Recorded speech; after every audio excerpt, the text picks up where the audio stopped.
नमस्कार प्यारे बच्चों, हम पढ़ रहे हैं संचार माध्यमों को समझना, अंडरस्टैंडिंग मीडिया, और उसके अंतर्गत हम पढ़ रहे हैं मीडिया एंड डेमोक्रेसी। इस टॉपिक में कल हमने विस्तार से लोकतंत्र में मीडिया की भूमिका के ऊपर चर्चा की। हमने ये जाना कि स्वतंत्र संतुलित रिपोर्ट क्या होती है। यदि मीडिया स्वतंत्र होगा तो वो एक संतुलित रिपोर्ट देगा, परंतु तथ्य ये है, सच ये है कि संचार माध्यम स्वतंत्र नहीं होते। उसका कारण ये होता है कि अधिकतर संचार जो साधन होते हैं उनके ऊपर सरकार का नियंत्रण होता है, तो फिर वो उसके खिलाफ कम ही लिखते हैं। परंतु फिल्मों पर कंट्रोल करने के लिए एक सेंसरशिप बनाई जाती है, तो वो ये देखते हैं कि क्या फिल्मों में दिखाया जाने वाला, नाटकों में दिखाया जाने वाला जो विषय है वो समाज में कहीं धार्मिक भावनाओं को आहत तो नहीं करता, या बड़ी ज़्यादा हिंसा तो नहीं है, या बच्चों के लिए कुछ विवादास्पद चीज़ें तो उसमें नहीं डाली गई हैं। तो इस तरह सेंसरशिप अपनी तरफ से काम करती है। और एक और चीज़ है जो मीडिया को स्वतंत्र होने से रोकती है, वो है, हमने पहले पढ़ा कि संचार माध्यमों पर व्यापारिक प्रतिष्ठानों का नियंत्रण। जो व्यापारिक प्रतिष्ठान है, जो उनको पे कर रहे हैं, उनको फंडिंग कर रहे हैं, वो फिर मीडिया को प्रभावित भी करते हैं।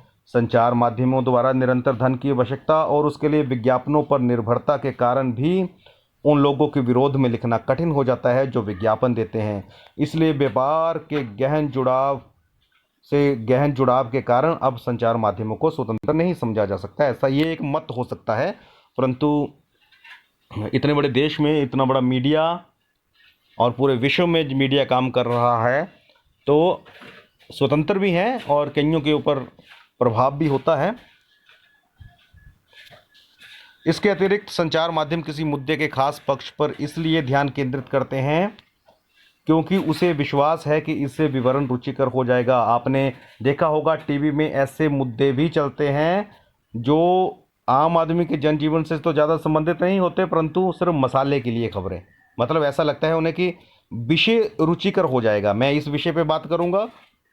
आपने देखा होगा टीवी में ऐसे कई विषय चलेंगे, जैसे जब चुनाव का दौर होता है तो फिर चुनाव की खबरें अधिक होती हैं। आजकल कोरोना काल है तो कोरोना की खबरें अधिक हैं। चलिए, ये वैश्विक मुद्दा भी है, इसकी खबरें आनी भी चाहिए, परंतु इसी बीच अगर कोई और मुद्दा आ जाए और टीवी चैनल्स को ये लगे कि इस मुद्दे से हमें अच्छी टीआरपी मिल जाएगी, हमारा चैनल ज़्यादा लोग देखेंगे, तो फिर वो उस तरह की खबरें भी दिखाते हैं। आगे हम पढ़ेंगे, मसौदा तय किया जाना चाहिए कि टीवी चैनल्स में, संचार माध्यमों में किन घटनाओं पर ध्यान केंद्रित किया जाए। इसका मसौदा इन एडवांस, मतलब पहले ही तैयार किया जाना चाहिए।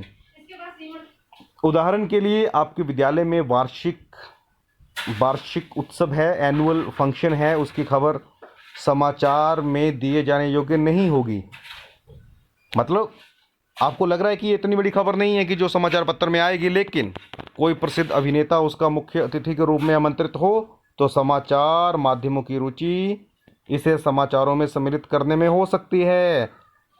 तो अब देखिए, अगर मान लीजिए आपके स्कूल में अब बहुत बड़ा कोई नेता आ जाए, बहुत बड़ा कोई हीरो आ जाए, या फिर कोई कलाकार आ जाए, तो फिर वो समाचार जो एजेंसीज हैं उनके लिए एक खबर बन जाती है। कुछ खास विषयों पर ध्यान केंद्रित करके संचार माध्यम हमारे विचारों, भावनाओं और कार्यों को प्रभावित करता है और हमारा ध्यान उन मुद्दों की ओर आकर्षित करते हैं। हमारे जीवन पर महत्वपूर्ण प्रभाव डालने और हमारे विचारों को निर्मित करने में भी यह महत्वपूर्ण भूमिका निभाते हैं। तो संचार माध्यम ही हमारा मसौदा या एजेंडा तय करते हैं। अभी हाल ही में अब एक उदाहरण के रूप में समझाया गया है कि कोका पेयों में कीटनाशकों का स्तर खतरे के स्तर तक बड़े होने की और हमारा ध्यान आकर्षित किया गया। उन्होंने कीटनाशकों के अत्यधिक मात्रा में होने की रिपोर्ट प्रकाशित की और इस तरह हमें कोका पेयों को अंतर्राष्ट्रीय गुणवत्ता और सुरक्षा मापदंडों के अनुसार नियमित रूप से नियंत्रित करने की आवश्यकता महसूस करवाई। तो ये पूरा एजेंडा कैसे बना? ये समाचार चैनलों की वजह से ही बना। अगर समाचारों में इस तरह की रिपोर्टें ना आती तो हमारा ध्यान ना जाता। ऐसे होता है, जैसे आप देखिए पीछे टीवी में भारत और चीन के बॉर्डर पे क्या हो रहा है, अगर हमारा ध्यान नहीं भी जाता है तो हम टीवी चैनलों के माध्यम से हम उस चीज़ के बारे में जानकारी हासिल कर लेते हैं। अनेक फैशन हैं जो बॉम्बे में चलते हैं, परंतु हमारे यहाँ भी टीवी चैनलों के माध्यम से पहुँच जाते हैं। लोगों के जो कष्ट हैं वो भी मीडिया के माध्यम से उबारे जाते हैं। उदाहरण के लिए पीने का पानी हमारे देश की एक बड़ी समस्या है। प्रतिवर्ष हजारों लोग कष्ट सहन करते हैं, मर जाते हैं क्योंकि उन्हें पानी, सुरक्षित पानी नहीं मिलता। तो इसी तरह फैशन वीक में हमारा ध्यान नए वस्त्रों, नए फैशनों की तरफ भी दिलाया जाता है। और अब क्योंकि ये जो फैशन है ये ज़्यादा इंटरेस्टिंग विषय है, उन्हें लगता है कि लोग इसमें ज़्यादा रुचि लेंगे, तो वहीं उसी सप्ताह मुंबई में अनेक झोंपड़पट्टियों को गिरा दिया गया, पर किसी ने इस पर ज़रा भी ध्यान नहीं दिया। ये होता है, मीडिया हाउसेज प्रभावित होते हैं अपनी टीआरपी से भी। वो देखते हैं कि हमारा कौन सा न्यूज़ बहुत अधिक चलेगा, बहुत सा कम चलेगा, तो इसके लिए वो अपना एजेंडा पहले से ही तैयार करके रखते हैं। जागरूकता के लिए भी मीडिया बहुत बड़ा रोल अदा करता है, बहुत बड़ी भूमिका होती है। जैसे ये एक सोशल एडवर्टाइजमेंट है, यहाँ पर कोई कमाई नहीं हो रही, परंतु सरकार व निजी संस्थाएं ऐसे विज्ञापन भी बनाती हैं जिससे किसी बड़े संदेश को दिया जाता है। जैसे यहाँ पे क्या दिया गया है, सतर्कता ही सुरक्षा का आधार है, कि आगे ये रेलवे फाटक है तो यहाँ पर रुकना है। कई लोग या इसको पार करते हैं और अपनी जान गंवाते हैं तो नुकसान होता है। तो इसको रोकने के लिए उत्तर रेलवे की तरफ से ये विज्ञापन बनाया गया, तो इसको संचार माध्यमों से इसको प्रसारित किया जाता है। तो सिर्फ कमाई ही साधन, कमाई के लिए ही मीडिया हाउसेस काम नहीं करते, बल्कि केवल सोशल रिस्पॉन्सिबिलिटी के लिए भी मैसेज देते हैं। आजकल आप देख रहे हैं टीवी में कोरोना से बचने के लिए अनेक तरह के विज्ञापन आ रहे हैं, तो ये कोई किसी तरफ से पेड नहीं है, बल्कि अपनी सोशल रिस्पॉन्सिबिलिटी को समझते हुए मीडिया हाउसेस ये सब दे रहे हैं। और इसके साथ साथ जब आप समाचार पत्रों की बात करते हैं हम, तो आपने देखा होगा कुछ स्थानीय समाचार पत्र भी आते हैं।